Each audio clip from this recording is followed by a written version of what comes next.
централно издание на дневникот на Канал Плюс телевизија. Добро вечер, да направиме преглед на настаните за овој петочен ден.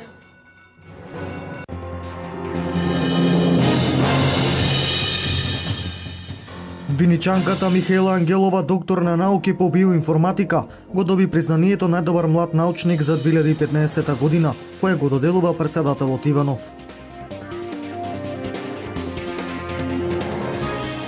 Денес православните христијани празнуваат еден од најголемите 12 христијански празници Духовден.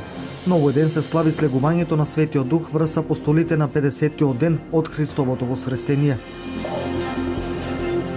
Цела Македонија денес во портокалова алертна фаза, ни следува пеколен викенд. Бремените жени, хронично болните лица на возраст над 60 години да бидат ослободени од работните обврски.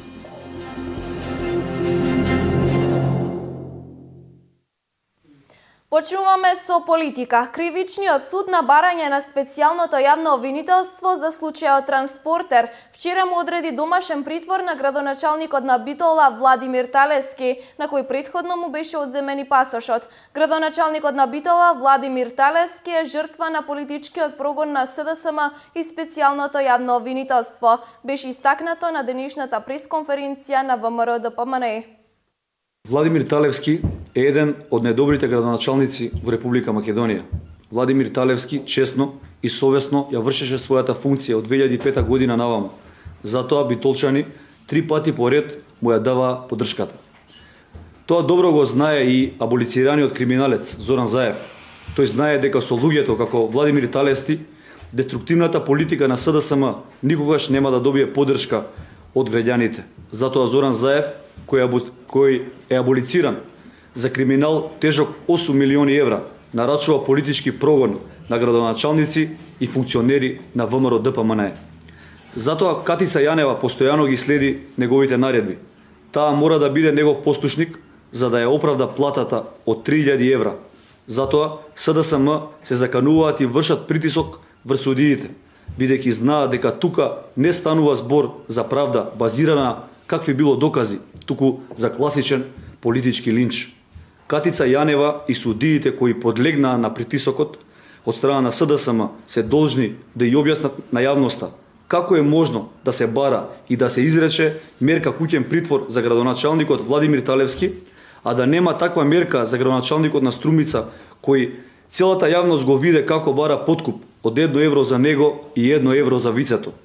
Како е можно Владимир Талевски, кој редовно се јавуваше на сите судски покани да биде во куќен притвор, а Зоран Заев, кој јавно изјавуваше дека за него не постојат македонските судови и дека нема намера да се одзива на поканите, да биде на слобода.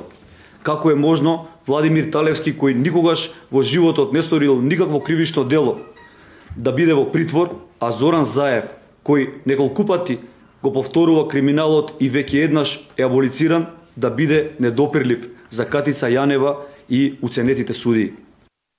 Судот подклекна на бескрупулозниот и отворен притисок на опозицијската СДСМ. Објави во четвртокот владеачката партија неколку часа откако Основниот суд Скопје 1 одлучи да ја прифати жалбата на јавното обвинителство. До редакцијата на Канал Плюс телевизија се обратија и градоначалниците од Истокот за поддршка на градоначалникот на Битола Владимир Талевски. Измената на одлуката на Кривичниот суд од обезбедување присуство во мерка притвор за Владимир Талевски, градоначалникот на општина Битола, не е базирана на закони и факти, туку е донесена под жесток политички притисок и нема никаква врска со реалната состојба, тврдат од владеачката партија. Поддршка на Талевски дадоа градоначалниците од Истокот, кои во телефонски изјави за Канал Плюс телевизија истакнаа дека станува збор за уништување на интегритетот на градоначалникот на Битола. Мислам дека станува збор за обид за дискриминација на градоначалникот на Битола преку монтиран процес, да се девалвираат годините на неговото успешно работење. Му посакувам успешна одбрана и докажување на неговата невиност во овој случај. Сепак градоначалникот нема вина, подоцна тоа заради тоа што беше голема обврска во Битола, толку голем град со толку многу струки, толку многу ученици што треба да се носат од околните места да се организира превозот и тоа баш во тие години кога започна задолжителното средно образование, така да мислам дека за кратко временски период ова одлука треба да биде преиначена. Човекот е искусен градоначалник, посебно во делот на кој се терети, мислам дека не би направил грешка баш во делот на јавните набавки. За жал, колегата Владимир Талевски е жртва на еден монтиран судски процес со кој сакаат да ја девалвираат неговата работа досегашна, да го дискредитираат. Ќе му дадам силна подршка на Владе, ќе му кажам нека истрае, сепак правдата излегува на површина. Градоначалникот на општина Кочани Радко Димитровски ја истакна својата изненаденост од тоа што на Талевски му е одземен пасошот.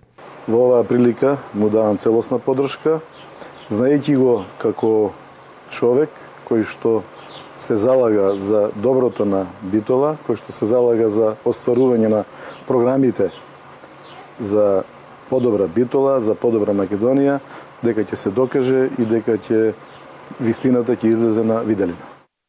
Во врска со домашниот притвор на Талевски писмено се обрати и градоначалникот на општина Штип, примариус магистер Илчо Захариев. Обвиненијата кои му се импутираат ќе паднат на суд, а Талевски ќе докаже дека сите оние кои заговараат негово линчување имале само една желба да ги минимизираат неговите успеси и да го извалкаат неговото име.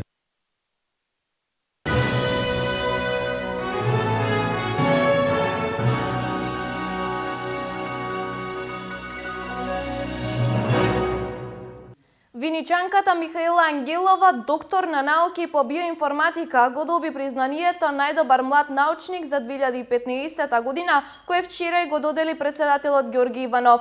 Ова признание се доделува по 6-ти пат и е значајно за афирмирање на младите научници од државата, но и нивен поттик за нивна понатамошна посветеност во областа на науката. На отворениот јавен повик за признанието најдобар млад научник за 2015 година, на кој се пријавиле 10 млади научници од Македонија, признанието го доби 30 годишната Михаела Ангелова од Виница, доктор на науки по биоинформатика. Ова признание лично и го додели председателот на Република Македонија Георги Иванов, при што истакна дека како и секоја година на повиците се пријавуваат научници чии достигнувања предизвикуваат потешкоти и кај комисијата која треба да го избере најдобриот што ќе биде носител на признанието.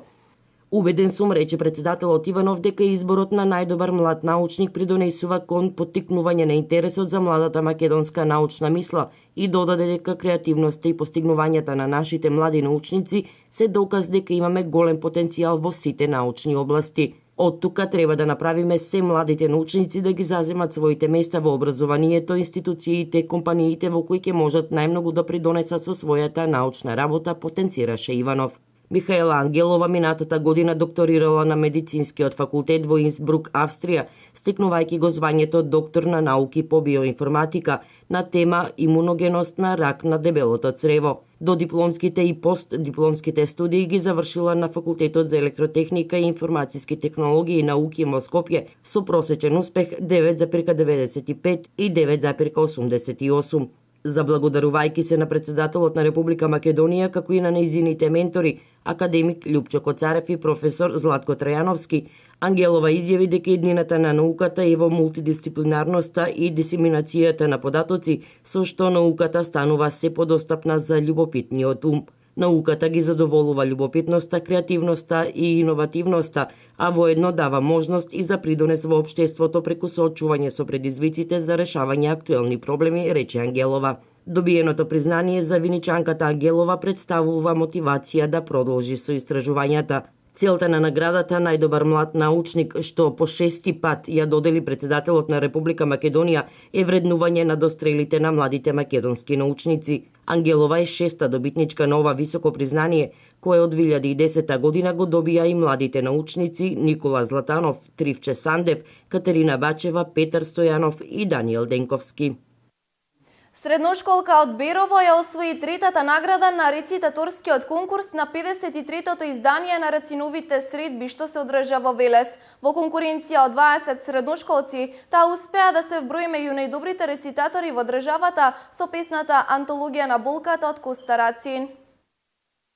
песната антологија на болката од Коста Солев Рацин и донесе трета награда на средношколката Тијана Цинкарска од Општинското средно училиште Ацо Русковски од Берово на рецитаторскиот конкурс во рамки на 53-тите Рацинови средби во Велес. Во конкуренција од 20 рецитатори од средните училишта од Македонија, Тијана под менторство на наставничката по македонски јазик успеа да се вброи меѓу најдобрите рецитатори во државата. Се одржа рецитаторскиот конкурс во рамките на 53-тите Рацинови средби, каде што јас и уште неколку ученици, морам да ги напоменам, Филип Дракалски, Марија Аждерска и Моника Стојовска, учествувавме на тој рецитаторски конкурс. Јас со преубавата песна антологија на болката од Коста Солев Рацин го освоив третото место и сум преблагодарна и пресреќна. Исто така сакам да изразам една многу голема благодарност до мојата менторка, професорката по македонски јазик и литература Душанка Паговска, со која што помош, значи успесите се неминовни, а исто така сакам да изразам и голема благодарност до директорот на оваа гимназија, Гоце Джалески, кој што цело време е тука со нас, ни дава поддршка и помош. Морам да кажам дека грижата за сите ученици во нашето училиште е на високо ниво, посебно за добрите ученици, и сите трошоци околу подготовката за надпреварите и сите трошоци околу надпреварите по основ на котизација и на превоз на учениците им се покриени од страна на училиштето. Директорот на Општинското средно училиште Ацо Русковски истакна дека оваа учебна година за гимназијата помина со голем број на освоени државни награди. Постигнавме многу големи резултати на сите државни надпревари каде што учествувавме, а има ги многу, учествувавме скоро на сите државни надпревари. И тука морам да ги пофалам нашите ученици со нивните исклучителни награди. Со последната награда на Рациновите средби се заокружува оваа голема бројка од признанија и награди, што е предизвик и валоризација на квалитетот на образовниот процес во средното училиште во Берово и општината.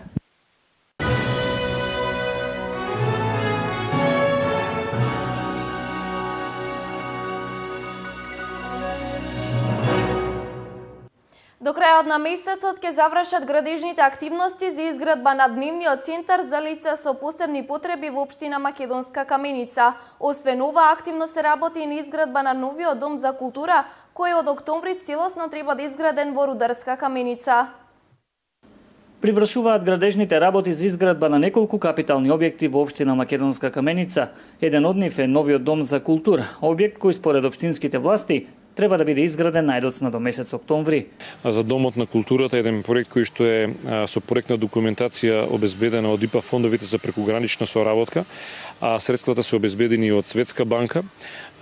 Вредноста е приближно 450.000 евра, со тоа што ќе добиеме нов културен дом во општина Македонска Каменица, каде што ќе биде сместена и градската библиотека, каде што ќе биде сместено културно-уметничкото друштво Вера и Јосиф, и што ќе имаме еден простор, значи за сцена, за театарски представи, за разноразни други представи во училиштето и од нашите субјекти. До крајот пак на овој месец во Македонска Каменица се очекува да биде завршена изградбата на дневниот центар за лица со посебни потреби. Согласно договорот треба да биде завршен некаде до месец октомври оваа година, но се надеваме дека економскиот оператор на времено ќе ги заврши градежните работи, па ќе можеме до 28 август, кога и празникот на општината веќе да биде при крај градежните активности на овој објект. Очекуваме Министерството за труд и социјала, значи да ни ги финансира вработените кои што ќе бидат ангажирани во тој дневен центар, така да на среќа на граѓаните и на сите оние кои што сега во моментот се корисници во Делчево ќе можеме да отпочнеме со функционирање во матичната општина, односно во општина Македонска Каменица. Кога сме кај позначајните инфраструктурни зафати во општина Македонска Каменица, таму интензивно напредува изградбата на куќата на спортот, објект на кој, како што вели градоначалникот на оваа општина Дарко Митевски, се работи со полна пареа. Ќе добиеме простори за фудбалскиот клуб Каменица Саса, на еден дел од него ќе добиеме простори за фитнес центар, кои што планираме заедно со рудникот Саса да ги опремиме, и секој од спортските клубови кои што функционираат во општина Македонска Каменица ќе добијат свој соодветен простор каде што може да ги остваруваат своите дејности. Современиот дом за спортот во Македонска Каменица ќе чини 15 милиони денари, средства обезбедени од општината и рудникот Саса. Пожар во близина на Штип, сообраќајна несреќа во Делчево, тешка кражба, фалсификување пари, се само дел од сторените кривични дела деновиве во источниот регион. Следува крими билтенот на СВР Штип. Вчера околу 15 часот во близина на Штип од засега непознати причини се запалила сува трева која била во близина на викенд куќата во собственост на ИН 64 години од Штип. Огнот ја зафатил кровната конструкција од куќата која целосно изгорела. Пожарот бил изгаснат од екипа на територијалната противпожарна единица во Штип. Увид на местото на настанот извршила увидна екипа од СВР Штип и се работи на целосно расчистување на случајот. Вчера околу 10 часот на село Чифли Кочанско бил пронајден починат ГД 69 години од село Кучичино, кој на 15 јуни годинава околу 9 часот со коњска запрега се упатил кон местност викана Солен Дол да сече огревни дрва и повеќе не се вратил, при што на истиот му е констатирана смрт. Увид на местото на настанот извршила увидна екипа од полициска станица Кочани, а по наредба на јавното обвинителство телото на починатиот е предадено за обдукција. Околу 23 часот и 30 минути вчера во Делчево се случи сообраќајна незгода во која МА 21 година, управувајќи моторцикл, изгубил контрола над истиот и удрил во бетонска ограда. МА се здобил со повреди во пределот на главата, поради што му била укажана лекарска помош во јавната здравствена установа во Делчево, од каде пак бил препратен во клиничката болница во Штип, а потоа поради сериозноста на повредите бил префрлен во клинички центар Скопје. Увид на местото на настанот извршила увидна екипа од СВР Штип и се работи на целосно расчистување на случајот. СВР Штип до основното јавно обвинителство поднесе кривична пријава против 17 годишно лице од Штип поради постојање основи на сомнение за сторено кривично дело тешка кражба. На 3 јуни годинава, со намера за себе да прибави противправна имотна корист, пријавеното лице со употреба на сила и подесен алат, со кршење на катанецот на вратата на приземна просторија од куќа во село Лесковица Штипско, влегло внатре и одзел еден лаптоп компјутер, еден пар златни обетки, 100 евра и 4000 денари, со што причинил материјална штета од околу 30.500 денари. СВР Штип до основен јавен обвинител поднесе кривична пријава против ДН 38 години од Свети Николе, поради постојање основи на сомнение дека сторил кривично дело фалсификување пари. Пријавеното лице откако набавил една фалсификувана банкнота во апоени од 100 евра, во мај 2016 година ја пуштил во оптек во маркет во Свети Николе, каде ја заменил за 6100 денари, со кој купил продукти и заминал.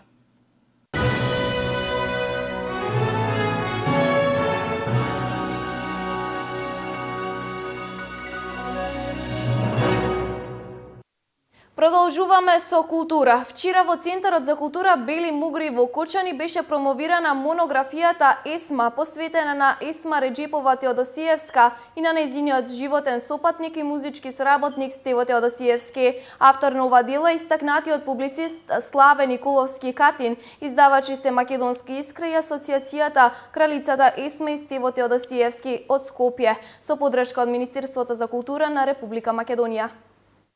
Сакам да изразам моето задоволство што ја промовираме монографијата Есма токму во Кочани, во родниот град на Стево Теодосиевски, кој е најзаслужен за успехот на Есма Реджепова. Да кажам дека Есма ме замоли посебно внимание да посветам во монографијата токму за Кочани, за животот и делото на Стево Теодосиевски овде во Кочани, во Скопје, во Белград и насекаде во светот. Иначе монографијата Есма Реджепова Теодосиевска е на македонски, англиски и на ромски јазик. За среќа тоа е еден учебник за оние кои се занимаваат со музика, за оние кои се занимаваат со издаваштво и со монографии. Монографијата дава една слика за животот и делото на Есма и на Стево Теодосиевски, бидејќи, пак ќе речам, Стево од тука, од Кочани, кој му благодарам јас на градоначалникот на градот Кочани, што тие дали и улица на Стево Теодосиевски. Меѓутоа, јас ова ќе биде изненадување дека ви кажам дека во еден текст што го објави во Индија напишав дека Стево Теодосиевски е вториот Александар Македонски. Ако Александар Македонски отиде од Македонија до Индија на коин, Стево Теодосиевски замина од Македонија до Индија на Мерцедес и помина 7-8 милијади километри за Есма Реджепова да стане кралица на ромската музика во Индија. Инаку, сигурно ќе биде интересно за вашите гледачи да кажам дека Стево е многу заслужен за успехот на Есма Реджепова, тој е заслужен за сите оркестри што досега се формирале, особено за неговиот оркестар Стево Теодосиевски. Тие имале 48 дечиња кои ги воспитувал Стево во музички дух.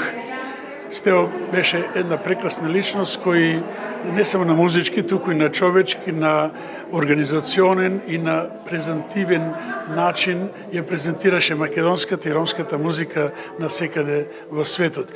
Јас како автор на монографијата на Есма сакам да кажам дека имав мотив повеќе да пишам за Стево Теодосиевски, бидејќи јас сум зет винички, па еве така тоа ме натера да посветам поголемо внимание и во пригода се заблагодарам на мојата сопруга Нада Иванова од Виница Николовска Катин, која навистина ме поддржа, ме подкрепе, ми даде една сила и волја да едно дело вака од 420 страници излезе да кое ќе биде промовирано не само во Скопје и во Кочани, ние Кочани го одбравме како второ место после Скопје, меѓутоа монографијата ќе биде промовирана и во Париз, и во Њујорк, и во Австралија и на сите места насекаде по светот.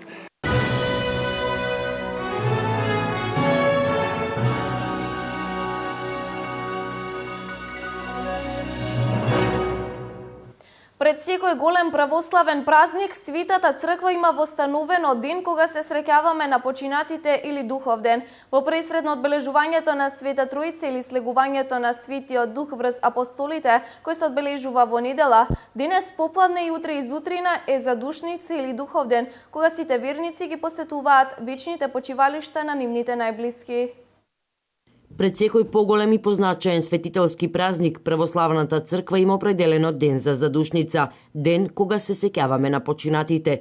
Токму пред големиот празник Света Троица, односно слегувањето на Светиот Дух врз апостолите, кој се одбележува во недела, денес попладне и утре изутрина, православните христијани одат на гробишта каде ги посетуваат гробовите на нивните сакани роднини и пријатели. Се повикува свештеник да се помоли за душата на покоените и тоа се случува во петок попладне или сабота од Сабајле, кога Света православна црква го оставила тој ден да се нарече задушница. Освен молитва на гробот на починатите, ке македонскиот народ останала традиција и да се раздела храна за душите на починатите. Се принесува пченица, вино, цреши, а гробот се чисти со ореови гранчиња. Оваа традиција се поврзува со верувањето дека душите на починатите се меѓу нас, а со ореовите гранки се повикуваат повторно да се вратат во гробовите. Она што го потенцираше отец Добрица Јанев е дека во недела кога се одбележува празникот Света Троица не се оди на гробишта, бидејќи тој ден се смета за роден ден на црквата, ден во кој според Христовото ветување Светиот Дух се симнал меѓу апостолите 50 дена по неговото воскреснување. Ни следува пеколен продолжен викенд. Цела Македонија денес ќе биде во портокалова алертна фаза. Поради високите температури од Министерството за здравство излегоа со препораки бремените жени и хронично болните лица на возраст над 60 години да бидат ослободени од работни обврски, а работодавачите да го реорганизираат работното време во насока на избегнување активности на отворено во периодот од 11 до 17 часот. Ни следува пеколен продолжен викенд. Цела Македонија денес ќе биде во портокалова алертна фаза. Денес и утре бремените жени и хронично болните лица на возраст над 60 години да бидат ослободени од работни обврски, а работодавачите да го реорганизираат работното време во насока на избегнување активности на отворено во периодот од 11 до 17 часот. Ова се препораките од Министерството за здравство по најавите од Управата за хидрометеоролошки работи, дека во текот на овие денови територијата на целата држава ќе биде зафатена со температури од портокалова фаза. Министерството за здравство препорачува исто така да не се одржуваат спортски активности на отворено во периодот од 11 до 17 часот, а градинките да не ги изнесуваат децата на отворено и да не практикуваат физичка активност во овој период. Подсетуваме дека е потребно граѓаните од целата држава да ги почитуваат општите препораки за заштита од високите температури, како што се заштита од директна сончева изложеност, избегнување престој на отворено во периодот од 11 до 17 часот, носење светла и лесна облека, консумирање лесна храна и течности, хигиенски начин на подготовка на храната и редовно земање на терапијата кај хронично болните лица, наведува Министерството. Поради високите температури и зголемената можност за појава на труење со храна и цревни заразни заболувања, се препорачува задолжително миење на земјоделско-градинарските производи пред нивната употреба, како и термичка подготовка на храната и нејзино консумирање во многу кус рок по подготовката. Се препорачува да се избегнува консумирање производи кои не се термички обработени, како мајонези од домашни јајца, а внимателно да се консумираат и сладоледи и разни кремови. А поради високите температури на работниците им е потребна соодветна заштита. Од Сојузот на синдикатите на Македонија велат дека работодавачот, согласно Законот за безбедност и здравје при работа, е должен да обезбеди соодветни услови на работа кои нема да го загрозат животот и здравјето на работниците во услови на топлотен бран. Потребно е да се избегнува работа на отворено за време на најтоплиот период на денот или пак нејзино редуцирање. Сојузот на синдикатите на Македонија препорачува посебна грижа да се води за работните места на отворен простор, односно за градежни работници, земјоделци, градинари, работници во сообраќај, работници кои изведуваат теренска работа и така натаму.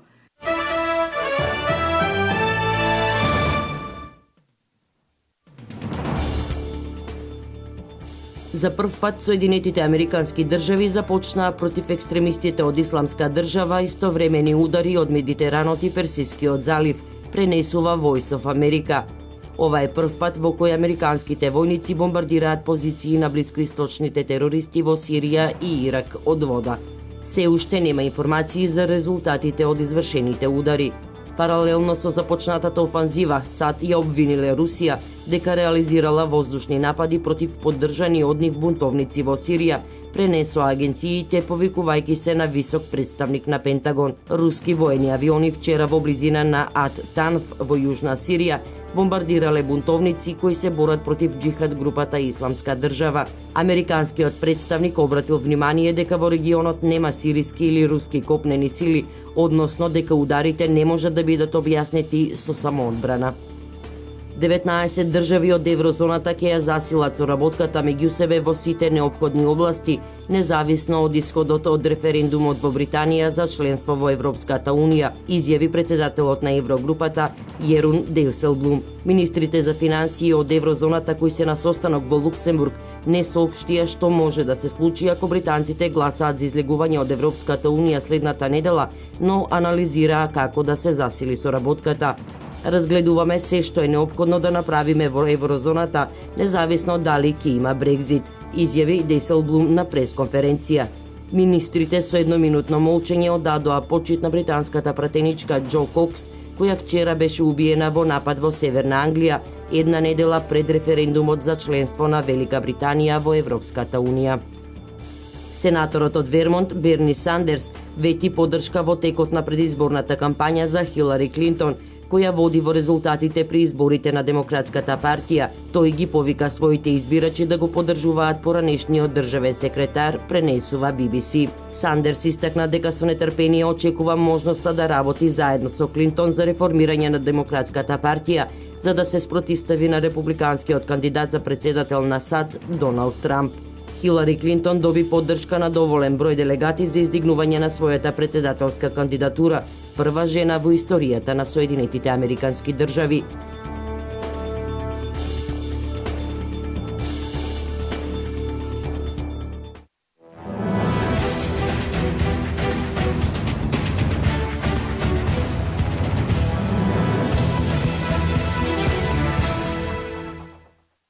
За помалку од 24 часа стартува вториот ракометен камп Кирил Лазаров 7, кој од оваа година ќе се одржи во две смени, од 17 до 23 и 24 до 30 јуни, на самиот брег на прекрасното Охридско езеро. Од страна на организаторот на овој спортски настан информира дека се е подготвено над 250 момчиња и девојчиња од 7 земји ќе се едуцираат и дружат со најдобриот македонски спортист Кирил Лазаров. Според програмата, во текот на утрешниот ден до пладне треба да пристигнат учениците на првата смена, а околу 12 часот и 30 минути ќе им се обрати капитенот на македонскиот национален тим Кирил Лазаров, со што ќе се означи и официјално стартот на второто издание на кампот.